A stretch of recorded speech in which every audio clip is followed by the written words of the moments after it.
That's why I love to have this hand here, okay?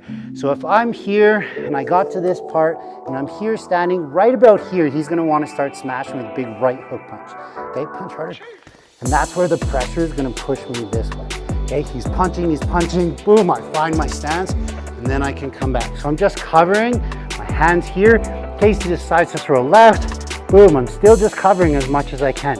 But if he's moved off that way, I'm gonna be able to see it.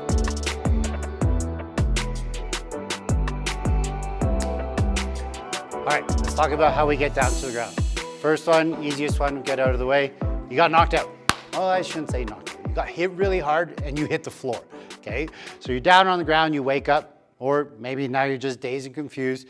The last thing you want is for somebody to be on top of you right away. We're gonna go into that in a lot of detail, okay? So let's say we end up on the ground. So I'm here on the ground, and if Eric nice and slow moves in that direction, again, I'm planting this foot and just trying to keep him at bay. I didn't like he was close to me, right? Martial artists have lots of trust issues for a reason. He moves that way. Again, I'm planting this foot and I'm trying to kick away. Okay, adopt a nice stance, please.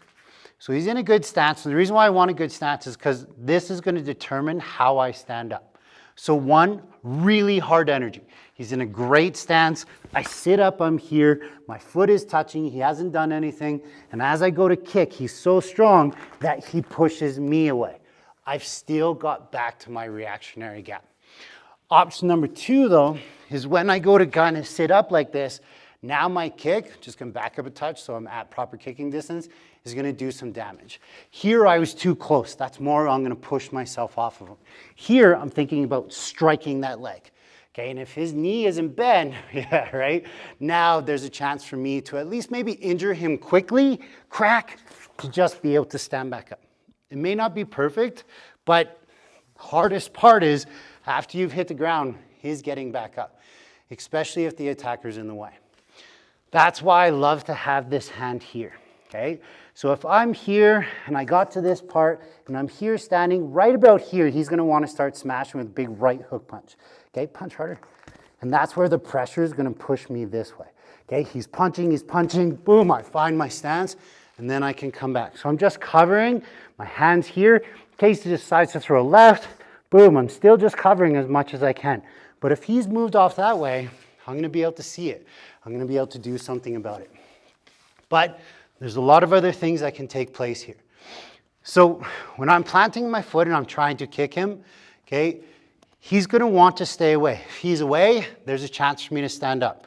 But at this range right here, my bottom leg can come in and use my hook, okay? So as I use my hook, the top leg is gonna do the side kick, and I'm gonna be making a scissor motion.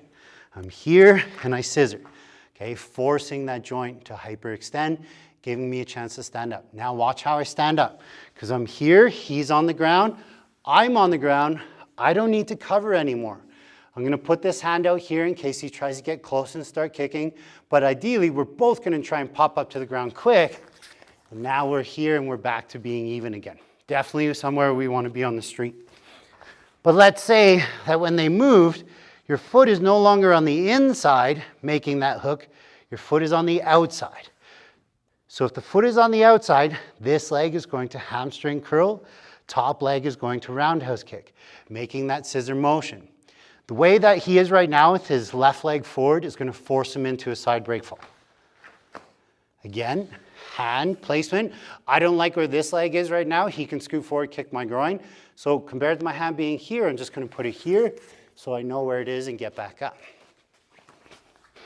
If his right leg was forward, same concept for me. Don't change what you're doing. If this foot is in the center, that's what tells me to do. I can't hook. That's too far. Look, if I try and hook that, he just stomps my groin. Yeah, thanks. Right? So I'm here. But now he's just going to fall a little differently. So here he's just down. Again, I'm just controlling, doing my tactical stand-up as best as I can to get away. Awesome. Thank you. So I'm on the ground. They're standing. Right? How do I get back up to my feet? Couple little tricks, couple little things you can play with there. There's still more that we can get into, but that's a nice start. Awesome.